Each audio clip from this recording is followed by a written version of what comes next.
Gentlemen, let me welcome EmpressTee with HigherFrequency. Go ahead, Empress.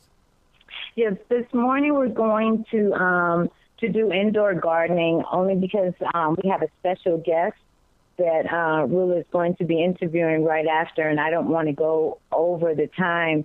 Also, I wanted to allow for anyone to ask questions about the numerology and color therapy, because I think it's really interesting and it's a lot of fun. So I wanted to wait for that and just go back over something that I covered a little bit before. And Empress, let me just take the moment to thank you so much for allowing us to chop off 10 or so minutes of your program. So I want to thank you for that. Go ahead, please. Okay, no problem. So as you know, I'm a big advocate of whole foods and organic living. And so I thought it would be fun if we could highlight doing some little indoor gardening. It doesn't have to be anything elaborate, just something fun, something to do to get you started. Like I believe in baby steps. Sometimes when you do a small project, it'll inspire you to take it to the next level, depending on where you are and how you want to do it. So if those of you who can see on the screen can see that there's many ways of doing it. They have lots of ways. Empress, Empress, yes? if you want to direct me as to which to show, but I'll just flip through them so as you speak. Okay. You know, they'll get an idea as to the different ways of growing stuff in-house, inside. Is that okay? Yes, that's fine. And a lot of those ways are really simple, basic. It's just something to do, to give you a little boost, and for those that want to have more control over what's being grown. And that's really the basis of it. It's the only way to ensure what's in the soil, how much water, what kinds of water, and things like that. So for those who are real sticklers about that with their seasonings or, with a couple of little vegetables, they can just start and try it out and see how it feels, and it can be a lot of fun. You really just need like one sunny window. You can start with just one sunny window, or, if you have 2 or 3, that's even better. The more windows you have, the more light, the more pottings you can do. But if you just have one sunny window, that's good. And if you don't, you can get grow lamps. They have these little lamps, and depending on how big your space is, you can get a lamp according to the size of the space or according to how much you want to grow. So that really basically all you need are some pots, with holes on the bottom for proper drainage. And then what you would want to do is line the bottom of the pot with some small stones just to ensure that the water drains out properly. You're going to make sure you have some type of container underneath to collect the draining water. And basically, the soil is the key to it. You can use store-bought gardening mix, or you can make your own. And again, if you make your own gardening mix, and that's the best way, because then you know what is going into it. And basically what you would use is a compost, what they call compost. What compost is a combination of, say, dry green organisms, so bacteria that is created in the dry green, and the dry brown items, so carbon and nitrogen. What that means is like food scraps. You would use leaves or grass scraps. And when you mix them together and let them decay together, it produces nitrogen and carbon, and those are the things that you need to enrich the soil. And that's what gives the soil the nutrients, and the fruits and the vegetables that you grow get the nutrients from that. Lots of potting soil that you buy in the store has peat moss and perlite and vermicelli, and they say those things help hold moisture, but actually they're not very beneficial for you health-wise, and also for the earth. They damage the earth in terms of the way that they have to mine for them and things like that, and they're not really biodegradable. So that if you can make your own compost, that's the best way. And if not, go to a local nursery. Sometimes you can buy an amount of compost and just use it, to help fertilize your pots just to get them going. No. Let me ask you, regarding one going out and planting seeds from scratch versus you get these plants that you bring in your house and try to harness and grow. Is there separate care you have to take with those? Well, yeah, it's not only separate. It's not only separate care because you're getting the plants at different stages, but sometimes you have to buy them like that because of the types of plants. Like, for instance, if you wanted to grow avocados, lots of people can sprout avocado trees. My mom has, I have, from a seed, but it's not going to really bear any edible fruit. So that what you would do in that instance, instead of, you could grow it from a seed if you wanted to, but if you want fruit and, you know, you're doing this indoors or in a small area outdoors, you would probably start with a dwarf plant. You would want to get a smaller plant. That's a dwarf version, and you know you'll get fruit from there. It's not going to be the big giant ones that you see, but you'll get some fruit and you'll be able to eat it. So you know, depending on what it is that you're trying to grow, so that you know, it depends on what you want to grow. Basically, it's the same with like tomatoes. You can grow. I've personally grown tomatoes from seed, and I've also grown them with little starters. It's a lot more fun with the seeds, but it, you know, it can take a little more work because you have to germinate the seeds, and then you have to tend to them, make sure they're strong, and then you have to transplant them outside. Well, I transplanted them outside. You don't have to transplant them outside if you're doing them indoors. You just have to have a big enough pot, say about a 10 or 12-inch pot per plant. And then this way you can grow them inside, and just as long as they have plenty of sun and moisture. So tomatoes are fairly easy to grow inside. And like I said, if you can get a hold of a compost and keep it fertilized with that, you'll have some really nice tomatoes. I've grown tomatoes inside. I've grown green peppers, red peppers inside. They were good, that we used. And, you know, that I was proud of and shared, you know, try to share my craziness. People actually thought I was crazy, but I grew them right there, and I was really proud of it. You know, in my house, like I mentioned earlier, I have some like about 14, 16 plants somewhere around there, and they've grown very tall. One of the problem is I have one of them, you know, it has grown inside maybe about 25 feet inside the house, and I have to bend it. No, the thing is, if I want to change the potting, because the plant has gotten so big, how do you deal with that? Because that's one of the problems I have. I tried to change one of the potting one because the thing was going so big, and then I basically damaged the plant. What I think for you, what you would need to do more than anything, Rula, is probably prune the plant some, so that you are controlling how it's growing. If it was outdoors, then great. It could just grow. But being that it's inside, sometimes you have to prune the branches some, so that when you see new branches coming in, you snip it down and control the way it's growing, because the amount of growth also means there's that many roots. Exactly.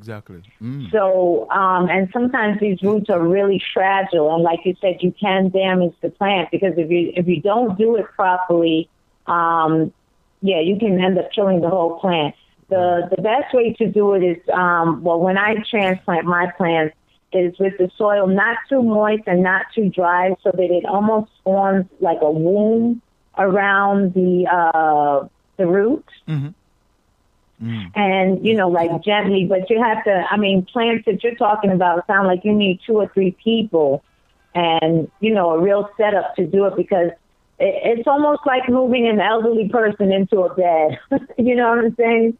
So that you want to be that fragile with it. But you would want to loosen the soil around the edges of the pot first.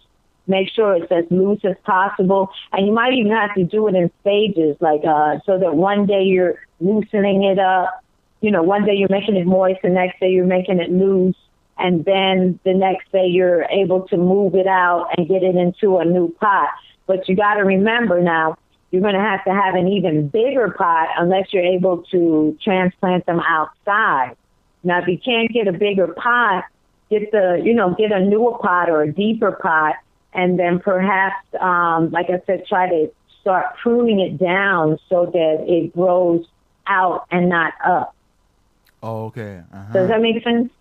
Oh, yeah. I understand. I've not been doing, with the ones inside, I've not done much of any pruning because some of them are palm trees. Some of them are these ones that, for example, I have it's a rubber plant. I recently, and I've mentioned it here, and I'm going to mention it again. So for anybody who don't want to hear the gruesomeness of this, that's what it is.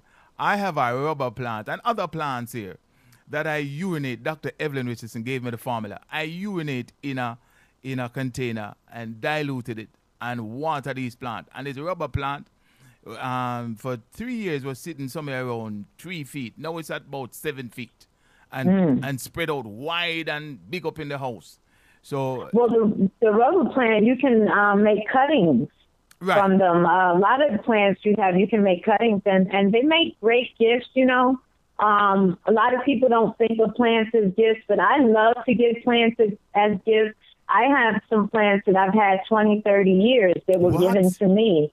And you know, I have some plants that I inherited when family members died that I know for a fact were alive when I was, you know, a baby. So that it all depends on how well you take care of it. But you can do cuttings and give them as gifts. Yes. You know, the palm trees, you can also do cuttings of those. It's a little more difficult, but you can also prune a palm tree. I would recommend that you look it up and go to a nursery, but you can prune it and, you know, get more palms from that as well. And like I said, plants always make good gifts. I like plants, and it's a good thing to see in a house. I like to see, even if it's just one plant, show me that you have something, you know, some type of green thumb energy. You know, I look for plants and books in people's houses. I don't know why. Those are things that I look for. So that plants are wonderful. I would love it in your house. I vision it to be like something like a mini greenhouse, you know? Yeah. And there's nothing wrong with that. We get a lot of energy from plants, photosynthesis, the chlorophyll.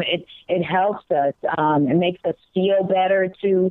And they vibe very much like people. They really do. So that, you know, if you damage one leaf and, you know, to the average person, they're like, oh, it's just a leaf, but it feels it. When you break a fingernail, you feel it. You know what I'm saying? So they have energy too. Let me ask you this. The rubber plant, and I have another plant. When you walk into the house, it's just so big and spread out. If you start to see some of the leaves are going brown, what's the best thing to do? To take off those leaves or those brown leaves? Go ahead. Well, yeah, and again, you have to research. Some plants, you're not supposed to remove them right away because it'll hurt the roots. But you don't want, and some can leave it there. It doesn't matter if it decays because it'll go back in. But some you have to remove anything dead. And also, like in Feng Shui wise, you don't want dead leaves with live leaves, so that you don't want to mix the death and the life together. The dead leaves sometimes pull away from the live leaves. That's the only way I can explain it. Okay. So, you know, if it's looking dead, try to, you know, snip it a little bit if you can with your hand. It's better not to use a scissor, nothing too harsh. Like if you could just use a little fingernail and just snip around it. Sometimes you can just snip around it, snip off the brown part and see if it'll still grow. It really depends on the types of plants. Let me just say a quick shout out to Radiant P and Simone Simi, and these folks are texting me, say, Rula, they're tuning in and they love the discussion on plants. Now, one of the things is I have a plant when I was moving from Jersey 11 years ago. I don't even know the name of these plants. I have these plants. If you ask me what the name, I have no clue. I just see them, like them, decide to buy them and take care of them.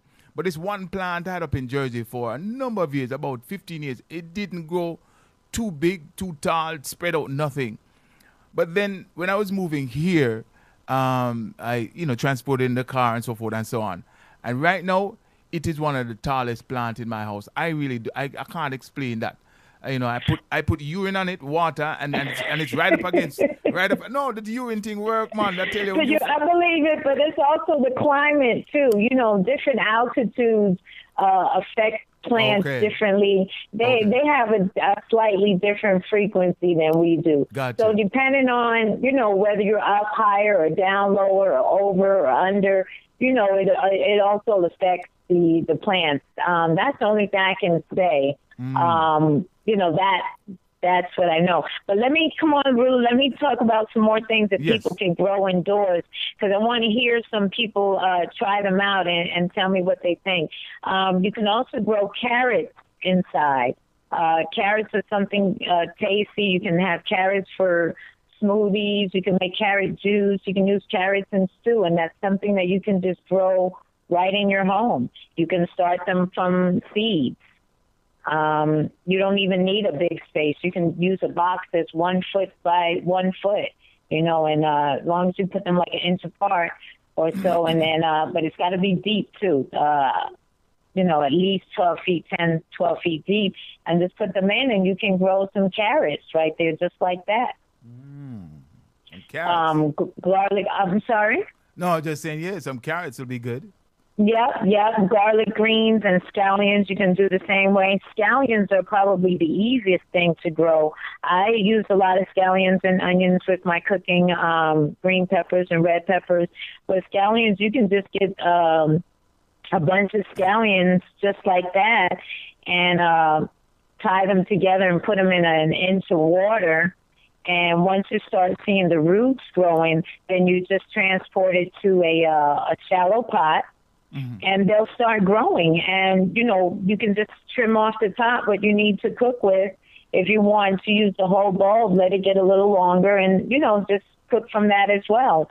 The same with garlic bulbs. You can put garlic bulbs in there and get garlic greens, which are very similar to scallions. Lettuce is also something easy that you can grow.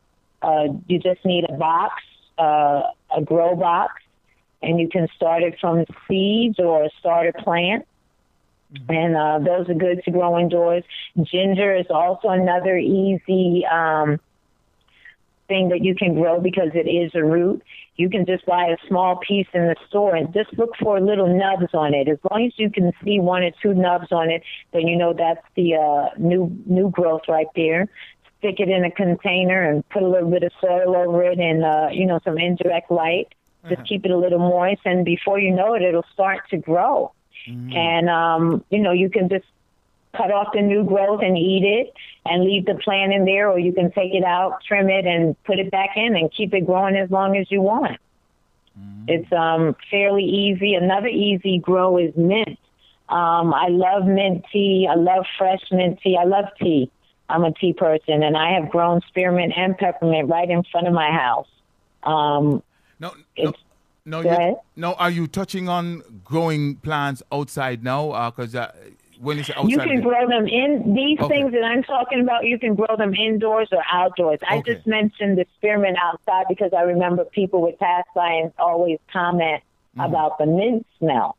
But these are all things that you can grow in small pots, anywhere from 6-inch pots to 12-inch pots, right inside your house.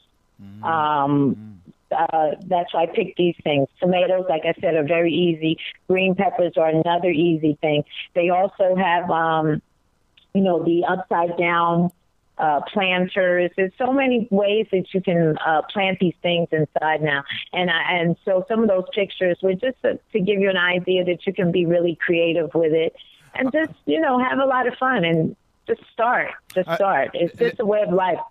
Let me ask you, in one of the pictures, I don't know if you're looking on the monitor now, there are 3 thermos-looking cylindrical containers, and it has plants hanging at the bottom of it. How is it set up? Is there where water? I believe that's with the soda bottles. I can't see on the screen, but they had these soda bottles, and I guess what they did was they cut off the bottoms, they fill them in with soil, and they plant the seeds in there.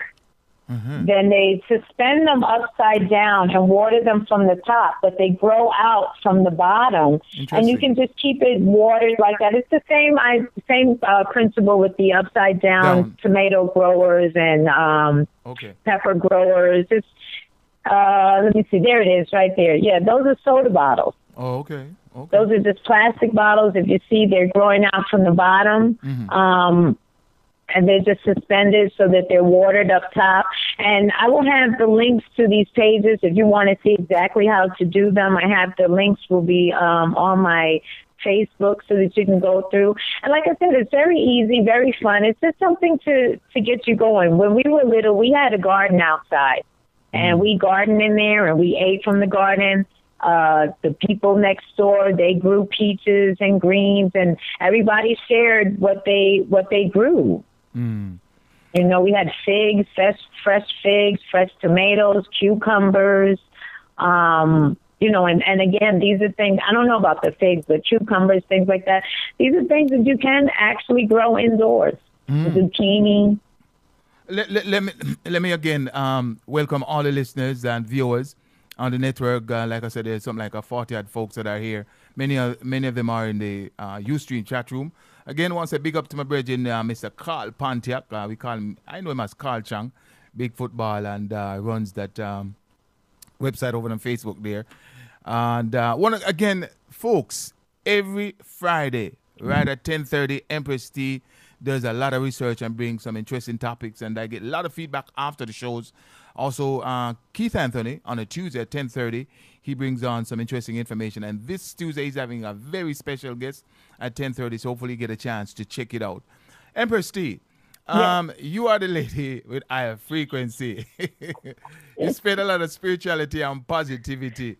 Now, if I were to come to your house and ask for some Scotch bonnet pepper, right? Do you grow that in your house, and what care? No, I don't grow those. I did at one time, but no one really ate them, so they were going to waste. Yeah, because I love Scotch. I love them. I love them, but I can't really.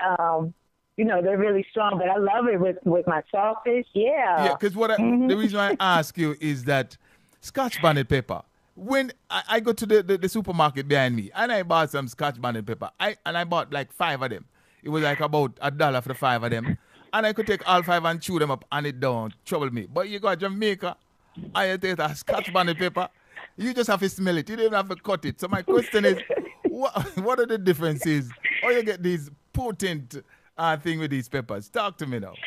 A lot of it, like we said, you know, what's going into the soil. You know, a lot of these things now being mass produced. The soil is not nutrient rich. It's just, you know, a lot of them is not even used in soil. A lot of these things are done in hydroponically now, so that it's done with water. It all depends on what they put in, you know, and a lot of them are clones. You know, it's very few pure things anymore. If you're not getting the seeds direct, you know, a lot of things are getting filtered, watered down. Oh, boy. I don't know. You know, genetically. Remember what we were talking about with the modifying the genetics, and that's some of the results. I have seeds from peppers. I probably shouldn't say it. I don't want the seed police to come and get me. But I have seeds, you know, for about 10, 15 years. And seeds are something that you can keep. If you eat a pepper, well, I don't know, depending on where you get it from, you can keep the seeds. They dry, but as soon as you germinate them, they'll grow. Oh, yeah. Seeds are small. Yeah, I've been throwing away those, so I could probably freeze them at some point, plant them and back. That's what I'm going to do. I'm going to get some of those. Just try one. Right. And the thing about it, like I said, is once you do it, you know, when you see that flower come on there, you're like, yes, that's going to be a fruit or vegetable right there. Yeah. And the more flowers you see, the more fruits and vegetables you have, because the flowers grow first. And that's something that you need to know. When you grow your plant, because a lot of people are like, oh, where the fruit? I remember the very first time I did it, I was baffled. I was like, what are all these flowers doing on here? I'm supposed to have some peppers and tomatoes. I didn't ask for flowers, you know, and I was really upset. But then within a couple of days, I started to see the fruits and vegetables growing right from where the flowers were. That's a budding effect happening. Let me add this. We running close on time. It's 2 minutes on the upside at 11. Leonie says them are fraud pepper. Them not really Scotch bonnet pepper. And Keith Anthony says, when I grew spinach and vegetables in my garden, the people next door used to trample all over them. And he also says Monsanto don't let you keep the seed. I'm going to ask you, because I know you've mentioned Monsanto many times, and I'm going to ask if you can cover Monsanto after you do your numerology and colors next week. Oh, yes, I would love to, and what they're doing and the implications of that, because that's some dangerous stuff that they're doing. People are not, we're thinking about it, but not really thinking about it. In generations to come, if seeds are outlawed, what kind of world? If you watch some of the futuristic movies, like I think it was Waterworld with Kevin Costner. I might have the people wrong, but if you watch movies like Mad Max and Waterworld, these are movies that show what life is going to be like when it gets to that point where we have to, seeds are going to become more valuable than gold is now. The one that has the seeds is going to be the king, the richest person, the one with the oil, the one with the, certain things that you're going to have crude things are going to be the ones in power. My kids, they're going to have seeds. We're going to be criminals. I'm telling you now. If having seeds means that we're going to be criminals, we're going to be those ones. I'm going to have seeds. People are going to be able to come and get them from me, okay? I'm going to have some seeds for you that are going to grow. All right, I tell you what. So in 2 weeks, we'll be able to hear your input on that one, because I know it's quite controversial, and obviously you've looked into this a lot. We had somebody the other day that came on the show and talked about that. So, folks, the Monsanto effect. Stay tuned a couple of weeks. When, as she said, make sure your seeds are well preserved, because Monsanto don't want you to deal with the case the proper way. All right. Gonna give you another 5 minutes if you can wrap it up. Any other stuff you had for us? Yeah, so basically, like I said, the things that you can grow indoors easy are, like I said, you can do a little avocado plant, and these are things that are nutritious for you. Avocados, carrots, tomatoes. And if you're like one or two people in a family, you don't need a big crop. You just need a couple to get you through. Some of these you can freeze if you look up freezing methods so that you can preserve it and have it for some time. And if you also get the right type of lighting, you can grow them year long. You can do basil, chives, cilantro. Cilantro is also very healthy. The ginger I mentioned, mint, rosemary, just to give you a few. And the other ones that I mentioned before, the lettuce. And that's just to get you started. Spring is here. This is the time to start planting. And like I said, have a lot of fun with it. Plants promote a lot of life, a lot of healthy living. Look, this planter here that they're showing is done in a shoe holder. I mean, when I saw that was so creative. And you can grow so many different herbs. You can start vegetables in there. And that's something you can do in your house. You can have it draining down, put it by a back door. If you don't want to do it indoors, you can transfer it out to a door outside that faces outside. You don't need a lot of room because it's vertical. Let me ask you this. Say my favorite plant is carrots, and I'm growing inside. Typically from me planting the seed to me actually reaping and getting the carrots, what timeline are we talking about? A couple of months. When I say a couple of months, like weeks, I don't want it to seem like it's forever. It's really not that long. So it really all depends on your soil, your lighting, the moisture, how much nutrients you give them, the fertilizer. But you can get them. I've grown them. One time my son, I guess he was about 3 or 4. One season, he took all the seeds and, we had been talking about planting and poured them all in one pot. And he said, look, I planted. And I was like, oh my God, when I saw all the envelopes open, so that we had to, when they started growing, we had to separate everything and, plant them separately, individually. But you can grow them. All you have to do is have a will. And it's energy, like I said, it's an exchange of energy. So that if you see the plant is not doing well, are you doing well? What are the vibrations in the house? You know what I'm saying? Even if it's not fruit-bearing plants to eat, just regular everyday plants. They also vibe with your energy. So you can tell a lot about your mood and what you're going through in the household by how your plants look. Let me ask you, you hear people talk about having green thumb. Is that so? Is there such a thing? Is it true or false? There is and there isn't. Some people have a better planting frequency, yes, where they connect. They have that connection with the earth and all that springs from it, yes. But that's not to say that you can't develop that connection. And the first thing that it starts with is touching the earth. Some people can't even put their hands in dirt. You have to feel it. You have to connect. And remember that we came from there. We go back to it. You know, once you understand that connection. Well, so yes and no. Well, you can always develop one. Well, for me, sometimes what I do, when me see one of my plants like it now, God, I just touch it a couple times and say, hey, where are dealing? I need some movement. And it's true. Yeah, you see that, talk to your plant, yeah. You have to, and sometimes when you do talk to them, they grow better. Yeah. They do better. They do a lot better. Like I said, I've had plants for years. I have some plants, you know, that are well over 20 years. Well, the day when one of them plants talk back to me, say, yo, Rula, what you dealing? Shut up. Then you know it's... But see, here's the thing. They are talking back. We're just not on their frequency yet. Right.